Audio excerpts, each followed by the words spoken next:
नमस्कार, बिहार न्यूज में आपका स्वागत है। आज है 14 जून, दिन रविवार। खबरों की ओर बढ़ने से पहले एक नजर डालते हैं आज की सुर्खियों पर।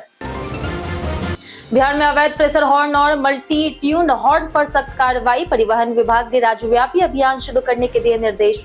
दोषियों पर लगेगा भारी जुर्माना। बिहार में आज से शुरू होगी सोलर रूफटॉप योजना। गरीब परिवारों को मिलेगा बड़ा लाभ। 2.50 लाख घरों की छतों पर मुफ्त सोलर पैनल लगाने की पहल। बिहार में पुलिस व्यवस्था में बड़ा बदलाव। 7 साल बाद फिर लागू होगी जोनल पुलिस प्रणाली। 12 रेंज को 4 जोन में बांटकर फील्ड पुलिसिंग को किया जाएगा मजबूत। बिहार में विकास की बड़ी छलांग। 6.5 लाख करोड़ रुपए के निवेश से 12 नई टाउनशिप का होगा विकास। मुख्यमंत्री ने बताया राज्य को अग्रणी बनाने का लक्ष्य। बिहार सरकार का गुड़ उत्पादन इकाइयों के लिए बड़ा कदम। 25 जून तक ऑनलाइन आवेदन होगा शुरू। गन्ना उद्योग विभाग दे रहा 50% तक सब्सिडी। बिहार में बुनियादी ढांचे की चिंता बढ़ी। 638 पुलों की जांच में मिली कई कमजोर संरचनाएं। सरकार ने सेफ्टी ऑडिट किया तेज।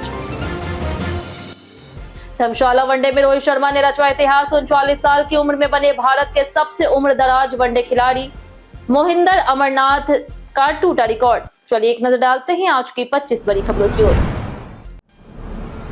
एनसीएल में 1607 पदों पर 15 जून तक करे आवेदन। एनसीएल जो कोल इंडिया लिमिटेड की मिनी रत्न कंपनी है, उसमें 1607 पदों पर बंपर भर्ती निकली है। इस भर्ती में ग्रेजुएट, डिप्लोमा, ट्रेड, अप्रेंटिस और पैरामेडिकल स्टाफ शामिल है। आवेदन प्रक्रिया शुरू हो चुकी है और अंतिम तिथि 15 जून है। ग्रेजुएट जिसमें BE, BTech, BCom, BA, BCA, LLB के लिए 241 पद, डिप्लोमा के लिए 305 पद, ट्रेड आईटीआई के लिए 906 पद और पैरामेडिकल के लिए 155 पद है। योग्यता अनुसार संबंधित डिग्री या फिर डिप्लोमा जरूरी है। सैलरी 9,600 से 13,700 रुपए प्रति माह तक है। आवेदन एनएटीएस या फिर एनएपीएस रजिस्ट्रेशन के बाद nclicl.in पर किया जाएगा। दस्तावेज अपलोड कर फॉर्म सबमिट करना होगा। बिहार में आज से शुरू होगी सोलर रूफटॉप योजना। बिहार में गरीब परिवारों के लिए सोलर रूफटॉप योजना आज यानी कि 14 जून से शुरू होगी। मुख्यमंत्री सम्राट चौधरी इसकी शुरुआत करेंगे। पहले चरण में 2.50 लाख कुटीर ज्योति उपभोक्ताओं के घरों की छतों पर मुफ्त सोलर पैनल लगाए जाएंगे, जिस पर 1512 करोड़ रुपए खर्च होंगे। इस योजना के तहत एक घर में 1.1 किलोवाट बिजली उत्पादन होगा। अगले 2 वर्षों में 10 लाख से अधिक और कुल 58 लाख गरीब परिवारों को इसका लाभ देने का लक्ष्य है। पीएम सूर्यघर योजना के तहत इसका क्रियान्वयन होगा। पहले ही 12,000 सरकारी भवनों पर सोलर सिस्टम लग चुका है, जिससे हरित ऊर्जा को बढ़ावा मिल रहा है। तेज आवाज वाले हॉर्न लगाने वालों पर लगेगा भारी जुर्माना। बिहार सरकार अवैध प्रेशर हॉर्न और मल्टी ट्यून्ड हॉर्न के खिलाफ राज्यव्यापी सख्त अभियान चलाने जा रही। परिवहन विभाग ने निर्देश दिया है कि ऐसे हॉर्न लगाने और बेचने वालों पर कार्रवाई की जाएगी। पूरे राज्य में विशेष ट्रैकिंग अभियान चला करके दुकानों और शोरूमों पर छापेमारी होगी तथा अवैध हॉर्न जब्त किए जाएंगे। मोटर वाहन अधिनियम के तहत दोषियों पर भारी जुर्माना लगाया जाएगा। स्कूली बसों और अन्य वाहनों की भी जांच होगी। ध्वनि प्रदूषण और सड़क सुरक्षा को देखते हुए यह कदम उठाया गया है। अधिकारियों ने लोगों से नियमों का पालन करने की अपील की है। बिहार में 7 साल पुराने जोनल पुलिस व्यवस्था फिर से होगी लागू। बिहार सरकार पुलिस व्यवस्था में बड़ा बदलाव करने जा रही। 7 साल पहले खत्म की गई जोनल व्यवस्था को फिर से लागू किया जाएगा। इसके तहत राज्य के 12 पुलिस रेंज को पुनः 4 जोन में बांटा जाएगा। यह कदम फील्ड पुलिसिंग को मजबूत और आधुनिक प्रभावी बनाने के उद्देश्य से उठाया जा रहा। पहले 2019 में जोनल सिस्टम हटा करके केवल रेंज व्यवस्था लागू की गई थी। अब गृह विभाग की मंजूरी के बाद नई व्यवस्था जल्द लागू होगी, जिसमें आईजी स्तर के अधिकारी जोन की जिम्मेदारी संभालेंगे। बिहार के उद्योग और इंफ्रास्ट्रक्चर को मिलेगा 6.5 लाख करोड़ निवेश। मुख्यमंत्री सम्राट चौधरी ने कहा कि बिहार तभी विकसित होगा जब राज्य समृद्ध बनेगा। उन्होंने प्रधानमंत्री नरेंद्र मोदी के विकास कार्यों की सराहना की और बिहार के ऐतिहासिक गौरव का उल्लेख किया। सीएम ने बताया कि राज्य में 6.5 लाख करोड़ रुपए का निवेश 12 नई टाउनशिप के विकास के लिए किया जा रहा है, जिसमें औद्योगिक कॉरिडोर और पार्क भी शामिल होंगे। उन्होंने कहा कि आधारभूत ढांचा, बिजली, सड़क और पानी की सुविधाएं तेजी से बढ़ाई जाएगी। सुशांत सिंह राजपूत की पुण्यतिथि आज। सुशांत सिंह राजपूत एक प्रतिभाशाली भारतीय अभिनेता थे, जिन्होंने टेलीविजन से करियर शुरू कर पवित्र रिश्ता से लोकप्रियता हासिल की। उन्होंने बॉलीवुड में काई Po Che, MS Dhoni, the untold story, Kedarnath, Chhichhore और दिल बेचारा जैसे सफल फिल्मों से पहचान बनाई। वे इंजीनियरिंग छोड़कर अभिनय की दुनिया में आए और अपनी मेहनत से ऊंचा मुकाम हासिल किया। 14 जून 2020 यानी कि आज ही के दिन उनका मुंबई में निधन हो गया। उनकी अंतिम फिल्म दिल बेचारा थी, जो मरणोपरांत रिलीज हुई। आज उनकी कमी हर दिल को खलती है। हम उन्हें श्रद्धापूर्वक नमन करते हैं और ईश्वर से प्रार्थना करते हैं कि उनकी आत्मा को शांति मिले। अद्भुत बिहार सीरीज में आज जानेंगे सहरसा के बारे में। सहरसा बिहार के कोसी क्षेत्र में स्थित एक महत्वपूर्ण शहर है और नगर निगम है, जो कोसी मंडल का प्रशासनिक मुख्यालय भी है। यह मिथिला क्षेत्र का हिस्सा है और यहाँ मैथिली और हिंदी प्रमुख भाषाएं हैं। ऐतिहासिक रूप से यह विदेह और वज्जिका साम्राज्य से जुड़ा रहा। अर्थव्यवस्था मुख्य रूप से कृषि पर आधारित है, जहां मक्का, मखाना, धान, गेहूं और गन्ने का उत्पादन होता है तथा मक्का मखाना का निर्यात भी किया जाता है। कोसी नदी की बाढ़ इस क्षेत्र की बड़ी समस्या है। सहरसा रेलवे और सड़क नेटवर्क से अच्छी तरह जुड़ी है, जबकि दरभंगा हवाई अड्डा निकटतम एयरपोर्ट है। 2011 में यहाँ की जनसंख्या लगभग 18.9 लाख थी। 15 जून को बेगूसराय में लगेगा रोजगार मेला। बेगूसराय जिले के बेरोजगार युवाओं के लिए 15 जून को एक दिवसीय जॉब कैंप का आयोजन किया जा रहा, जिसका संचालन जिला नियोजनालय द्वारा किया जाएगा। इसमें ब्लिंक कॉमर्स प्राइवेट लिमिटेड यानी कि Blinkit company 100 warehouse associate पदों पर भर्ती करेगी। 10वीं पास युवा आवेदन कर सकते हैं और चयनित अभ्यर्थियों को अहमदाबाद और बेंगलुरु में काम करने का अवसर मिलेगा। आयु सीमा 18 से 35 वर्ष होनी चाहिए। वेतन 16,584 से 23,558 रुपए प्रति माह होगा। साथ ही फ्री हॉस्टल और भोजन की सुविधा भी मिलेगी। इच्छुक उम्मीदवारों को जरूरी दस्तावेज के साथ सुबह 10 बजे कैंप में उपस्थित होना होगा। वैभव सूर्यवंशी के भाई आशीर्वाद ने जोड़ा शानदार शतक। वैभव सूर्यवंशी के छोटे भाई आशीर्वाद सूर्यवंशी ने समस्तीपुर में खेले गए एक प्रैक्टिस मैच में शानदार शतक लगाकर के अपनी प्रतिभा का परिचय दिया। उन्होंने 87 गेंदों में 103 रन बनाए, जिसमें 20 चौके और 1 छक्के शामिल रहा। उसकी पारी की बदौलत टीम का स्कोर 29.5 ओवर में 234 रन पहुंचा। आशीर्वाद टेक्निकी और संयमित बल्लेबाजी के लिए जाने गए। हालांकि वो बड़ा शॉट खेलने के प्रयास में आउट हो गए। उनके शतक की जानकारी परिवार ने सोशल मीडिया पर साझा की। पिता ने भी उन्हें बधाई देते हुए भविष्य में बड़े क्रिकेटर बनने की उम्मीद जताई। बिहार में गुड़ इकाइयों के लिए 25 जून तक करे आवेदन। बिहार में गन्ना उद्योग विभाग ने गुड़ उत्पादन इकाइयों को बढ़ावा देने के लिए बड़ा कदम उठाया। वित्तीय वर्ष 2026-27 के लिए 25 जून तक ऑनलाइन आवेदन आमंत्रित किए गए। इच्छुक किसान और निवेशक ccs.bihar.gov.in पर आवेदन कर सकते हैं। पेराई क्षमता के अनुसार इकाइयों को 6 लाख से 1 करोड़ रुपए तक यानी अधिकतम 50% तक अनुदान मिलेगा। राज्य में करीब 2.25 लाख हेक्टेयर में गन्ने की खेती होती है, खास करके चंपारण और गोपालगंज में। सरकार का उद्देश्य ग्रामीण क्षेत्रों में गुड़ उद्योग को बढ़ावा देकर के रोजगार सृजन करना है। बिहार में पुलों की सुरक्षा पर उठे गंभीर सवाल। बिहार में पुलों की सुरक्षा को लेकर के गंभीर स्थिति सामने आई, जहां 23 बड़े पुलों को खतरनाक और 50 छोटे बड़े पुलों को तत्काल मरम्मत योग्य पाया गया। पुल निर्माण निगम और IIT पटना की जांच में 638 पुलों की समीक्षा की गई, जिनमें 47 महत्वपूर्ण लाइफलाइन पुल भी शामिल है। पश्चिम चंपारण, पटना, मुजफ्फरपुर समेत कई जिलों में कमजोर संरचनाएं चिन्हित हुई। विक्रमशिला सेतु हादसे के बाद सरकार ने सेफ्टी ऑडिट तेज किया। अब कमजोर पुलों की मरम्मत और मजबूतीकरण का कार्य जल्द शुरू किया जाएगा। बिहार में बाढ़ अवधि शुरू, 28 नदियां अब भी सूखी। बिहार में 1 जून से बाढ़ अवधि शुरू हो चुकी है और मानसून भी प्रवेश कर चुका है। कई जिलों में बारिश होने के बावजूद राज्य की 28 नदियां अभी भी सूखी है, जिन्हें जल संसाधन विभाग ने ड्राई श्रेणी में रखा। इनमें माही, गंडकी, घघरा, कमला, पुनपुन, फल्गु समेत कई मौसमी नदियां शामिल है। विशेषज्ञों के अनुसार अनियमित और कम बारिश से भूजल रिचार्ज न होना, जंगलों की बेतहाशा कटाई, गाद जमा होना और नदियों के स्रोत से पानी न मिलना प्रमुख कारण है। उत्तर बिहार में कुछ नदियां उफान पर है, जबकि दक्षिण बिहार की नदियां अब भी सूखी बनी हुई है। विकास भवन और गोलंबर पर बनेंगे नए मेट्रो स्टेशन। पटना मेट्रो परियोजनाओं के निर्माण कार्य में तेजी लाई जा रही, ताकि इसे निर्धारित समय सीमा के भीतर पूरा किया जा सके।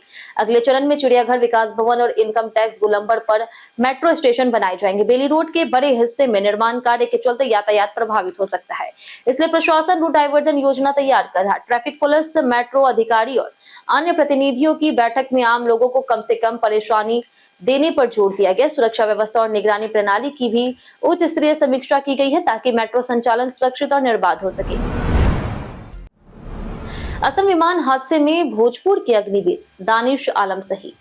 असम के जोरहाट एयरफोर्स स्टेशन पर भारतीय वायुसेना का EN-32 ट्रांसपोर्ट विमान दुर्घटनाग्रस्त हो गया, जिसमें भोजपुर जिले के अग्निवीर वायु दानिश आलम शहीद हो गए। इस हादसे में कुल 5 जवानों की मृत्यु हुई, जिनमें 2 अधिकारी और 2 अग्निवीर वायु शामिल है। 22 वर्षीय दानिश बचपन से ही देश सेवा का सपना देखते थे और हाल ही में वायुसेना में शामिल हुए थे।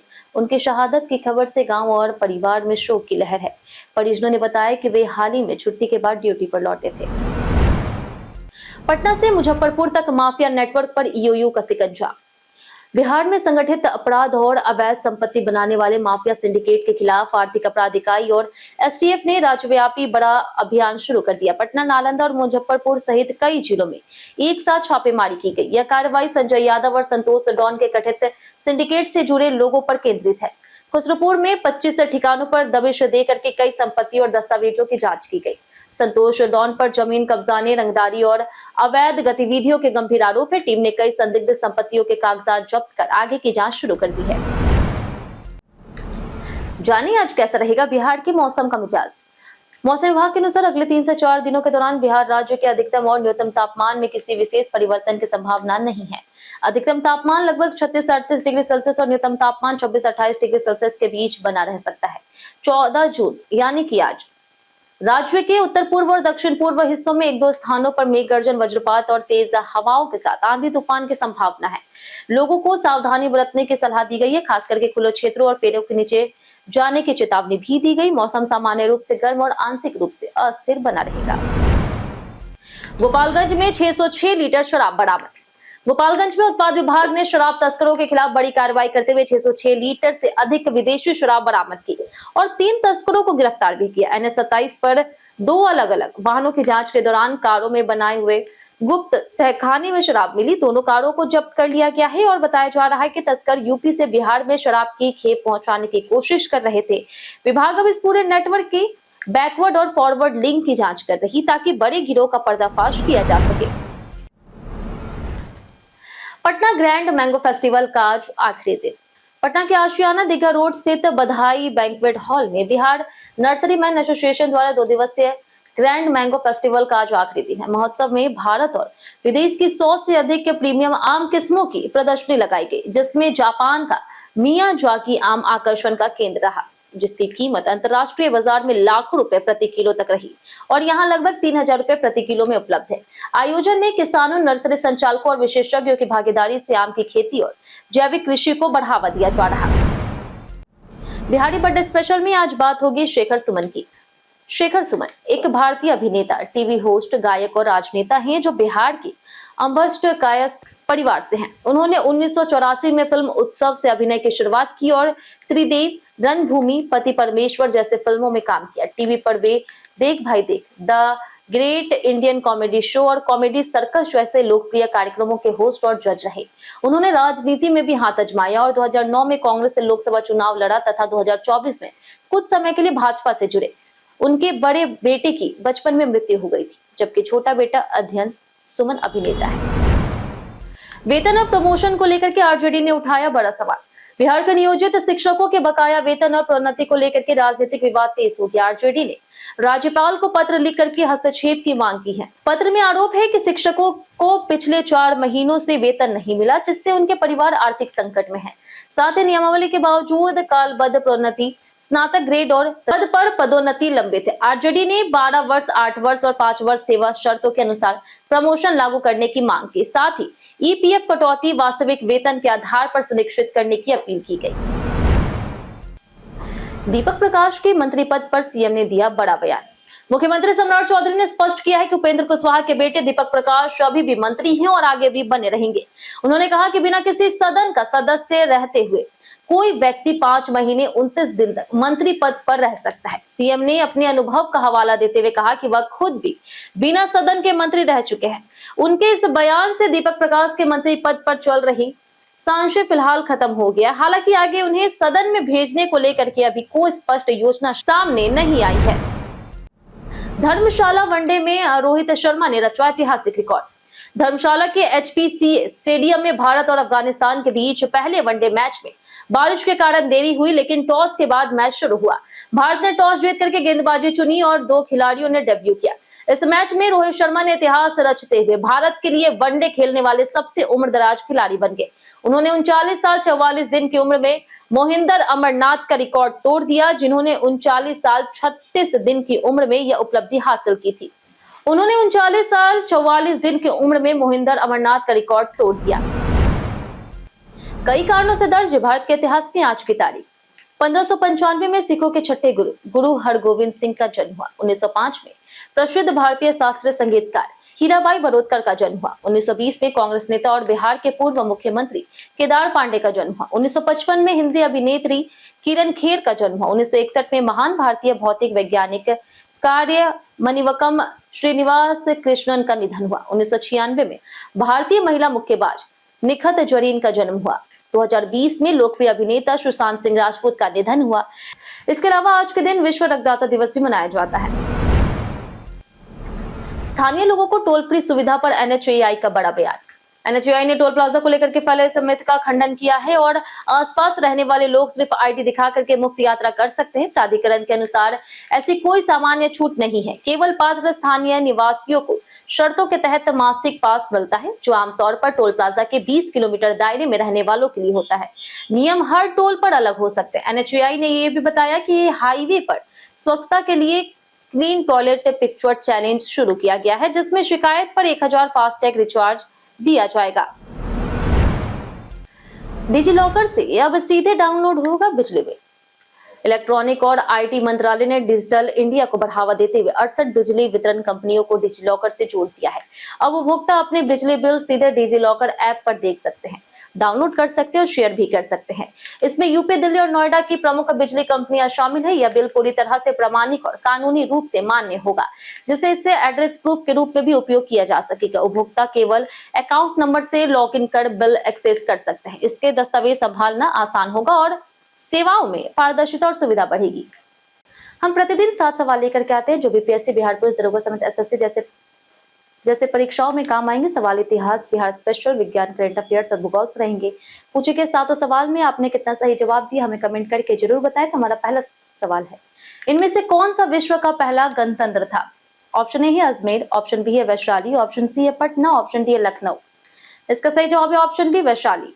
हमारा दूसरा सवाल है कि किसके शासनकाल में बौद्ध धर्म महायान और हीनयान में विभाजित हुआ था? ऑप्शन ए है अशोक, ऑप्शन बी है चंद्रगुप्त मौर्य, ऑप्शन सी है कनिष्क, ऑप्शन डी है बिंबिसार। इसका सही जवाब है ऑप्शन सी कनिष्क। हमारा तीसरा सवाल है कि आधुनिक हिंदी नाट्य आंदोलन किस वर्ष बिहार पहुंचा? Option A 1970, option B 1960, option C है 1950, ऑप्शन डी 1986। इसका सही जवाब है ऑप्शन बी 1960। सम्राट अशोक द्वारा निर्मित सिंह स्तंभ कहां स्थित है? Option A Vaishali, option B है पटना, ऑप्शन सी है सारनाथ, ऑप्शन डी है दिल्ली। इसका सही जवाब है ऑप्शन सी सारनाथ। हमारा पांचवा सवाल, बिहार की पहली महिला मुख्यमंत्री कौन है? ऑप्शन ए है राबड़ी देवी, ऑप्शन बी है मीरा कुमार, ऑप्शन सी है राम दुलारी सिन्हा, ऑप्शन डी भागवती देवी। इसका सही जवाब है ऑप्शन ए राबड़ी देवी। हमारा छठा सवाल है कि बिहार के तराई क्षेत्र में उगाई जाने वाली प्रमुख फसलें कौन कौन सी है? ऑप्शन ए है गेहूं, ऑप्शन बी है धान और जूट, ऑप्शन सी है गन्ना, ऑप्शन डी उपरोक्त सभी। इसका सही जवाब है ऑप्शन डी उपरोक्त सभी। हमारा आखिरी सवाल कि इनमें से कौन सी ट्रेन बिहार से होकर के नहीं गुजरती है? ऑप्शन ए है मौर्य एक्सप्रेस, ऑप्शन बी है वैशाली एक्सप्रेस, ऑप्शन सी है मालवा एक्सप्रेस, ऑप्शन डी राजधानी एक्सप्रेस। इसका सही जवाब है ऑप्शन सी मालवा एक्सप्रेस। बीते दिन हमारे द्वारा पूछे गए सवाल का जवाब आप लोगों में से बहुत लोगों ने हमारे कमेंट बॉक्स सेक्शन में लिख कर दिया। जिन्होंने हमारे द्वारा पूछे गए सवाल का जवाब दिया उनके नाम है जूली देवी, मुन्ना प्रसाद, राजकुमार यादव, हरेंद्र सिंह, संजय कुमार शर्मा, रंजीत कुमार, सूरज रॉय, राजकिशोर महतो, उर्मिला कुमारी, राजेश मांझी, बबलू, गीता देवी, शिव शक्ति, प्रदीप पंडित, दयानंद सिंह, दीपू सहनी, अमरजीत कुमार, मुरली पासवान, रमेश कुमार, योगेंद्र कुमार, प्रयागराज सिंह, अशोक कुमार, नौशाद रजा, राजीव कुमार, कौशलेंद्र कुमार सिन्हा, परवेज अंसारी, आयुष कुमार, विनोद शाह, राजीव कुमार, कुश कुमार यादव, मनोज दास, दीनानाथ सिंह, राजेश मांझी, दीपक कुमार, राजवेंद्र ताती, संजीव कुमार, कौशलेंद्र कुमार सिन्हा, आलोक प्रिया, अनवर करीम खान, विजय घायल, अनिल यादव, सूरज रॉय, लवी यादव, रंजीत मिश्रा, नरेंद्र कुमार सिन्हा, कृष्ण प्रसाद, अमरजीत कुमार, सुधांशु, अमलेश पंडित, विकास कुमार, रवि मोहन वर्मा, रंजीत सिंह, सुशांत कुमार, प्रशांत सिंह, पुरुषोत्तम कुमार, चंदन कुमार, मीठू कुमार, राम बाबू दास, सलीम अंसारी, राजेश कुमार, सूरज रॉय, अनुपम सिंह, और गुंजा कुमारी। इसी के साथ बढ़ते आज के सवाल करो। आज का सवाल है, आप किस प्रजाति के आम खाना सबसे ज्यादा पसंद करते हैं और क्यों? आज के लिए सिर्फ इतना ही। हमारे साथ बने रहने के लिए धन्यवाद। इसके साथ ही अगर YouTube चैनल पर देख रहे हैं तो हमारे चैनल को सब्सक्राइब कर दें। अगर आप Facebook पेज पर देख रहे हैं तो लाइक और फॉलो जरूर करें।